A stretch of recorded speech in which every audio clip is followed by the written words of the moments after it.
कांग्रेस प्रदेश सचिव राकेश यादव ने यहां पर इंदौर विधानसभा क्रमांक 1 के प्रत्याशी कैलाश विजयवर्गीय का नामकरण कर दिया है। उन्होंने कहा है कि कांग्रेस पार्टी यहां पर विजयवर्गीय को आज से विधानसभा में श्रीमान बजरबट्टू नाम से संबोधित करेगी।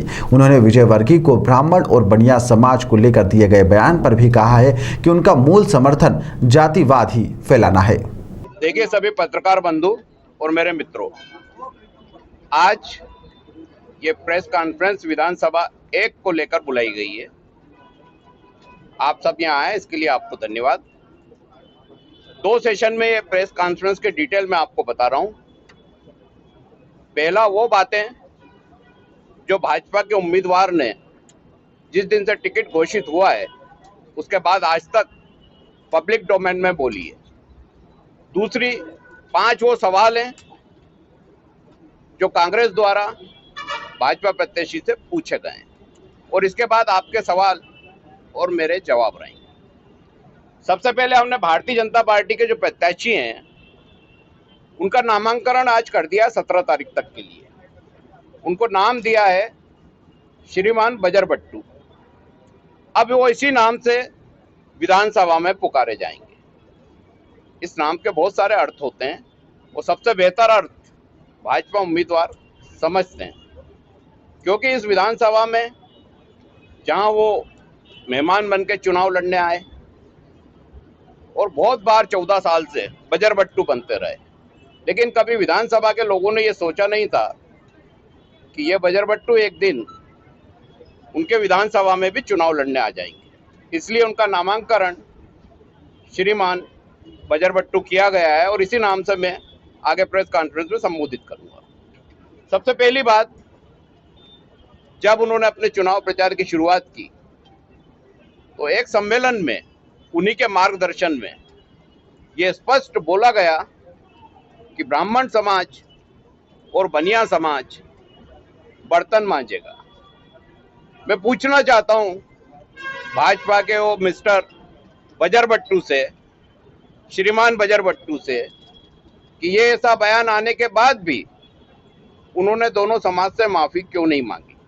इसका यह साफ मतलब है कि उनका मौन समर्थन जातिवाद फैलाने में है और जातिवाद के जरिए अपमानित करके चुनाव लड़ना चाहते हैं। दूसरी बात, जो उन्होंने नारी सम्मान को ठेस पहुंचाई है, नारी शक्ति को ठेस पहुंचाई है, शूर्पणखा बोलकर बार बार इस शब्द का वो उपयोग करते हैं। कभी महिलाओं को अपमानित करते हैं, कभी हमारी बेटियों को अपमानित करते हैं, कभी बहनों को अपमानित करते हैं। क्या वो इस शब्द के लिए पूरे प्रदेश की जनता से, इस विधानसभा की जनता से माफी मांगेंगे, महिलाओं से माफी मांगेंगे, या अपने शब्द पे कायम रहेंगे? और अगर अपने शब्द पे कायम रहते हैं तो इस क्षेत्र की बहन बेटियां 17 तारीख को इसका जवाब देंगी और 3 दिसंबर को शूर्पणखा का मतलब क्या होता है इस विधानसभा में हार के बाद वो समझ जाएंगे। तो अब उनको ये स्पष्ट करना चाहिए कि उनको माफी मांगना है या नहीं मांगना है। इस पे अपना मत मीडिया के समक्ष और जनता के समक्ष स्पष्ट करना चाहिए। इंदौर में आग लगाने का दावा करने वाले विधानसभा 1 में क्या आग लगाने आए हैं, ये भी स्पष्ट करना चाहिए। जिसके विचार ऐसे हों, जिसके संस्कार ऐसे हों, जो एक छोटी सी बात पे ये बोल सकता है कि मैं इंदौर में आग लगा दूंगा, वो आज विधानसभा 1 में किस लिए आया है? क्या आग लगाने आया है या वही संस्कार यहाँ भी कायम करना चाहते हैं? इसका भी उनको जवाब देना चाहिए। उनका बयान आया, हम बहुत बड़े नेता हैं, हाथ वाथ नहीं जोड़ेंगे, किसी के आगे नहीं झुकेंगे। कितने बड़े नेता हैं? वो इतने बड़े नेता हैं कि जब बंगाल गए बड़े बड़े दावे किए, वहां से मात खा के वापस लौटे। 10 साल से राजनीतिक बेरोजगार थे, मध्य प्रदेश सरकार में कोई काम नहीं मिला। उसके बाद आपने कभी सुना है कि कोई थानेदार हवलदार बना?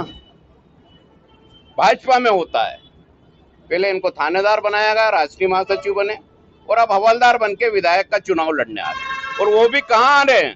विधानसभा 1 में। भाई विधानसभा 3 में 5 साल अघोषित रूप से विधायक यही थे। वो झूठ बोलते हैं कि मैं यहाँ नहीं था। जब 3 नंबर के अघोषित विधायक आप थे, 5 साल आपने काम किया है, तो पलायन क्यों किया? विधानसभा 3 में अगर बड़े नेता थे तो चुनाव क्यों नहीं लड़े? और अगर इतने ही बड़े नेता थे तो भारतीय जनता पार्टी ने प्रदेश अध्यक्ष आज तक क्यों नहीं बनाया? भारतीय जनता पार्टी ने केंद्रीय मंत्री आज तक क्यों नहीं बनाया? भारतीय जनता पार्टी ने लोकसभा का टिकट आज तक क्यों नहीं दिया? भारतीय जनता पार्टी ने राज्यसभा सदस्य आज तक क्यों नहीं बुलाया? आज तक उनको यहाँ की सरकार में मंत्री तक नहीं लिया गया। तो ये इतने बड़े नेता हैं, जो दावे करते हैं वो हकीकत में नहीं है, लेकिन लोगों को डराना, धमकाना, खौफ दिखाना, गुंडों को साथ लाना, पैसे को दिखाना, ये वो कर सकते हैं, ये उनके हाथ की बात है। लेकिन अगर भारतीय जनता पार्टी में बड़े नेता होते तो आज विधानसभा 1 में गलियों में घूमकर वोट नहीं मांगते होते, बल्कि मुख्यमंत्री के उम्मीदवार होते।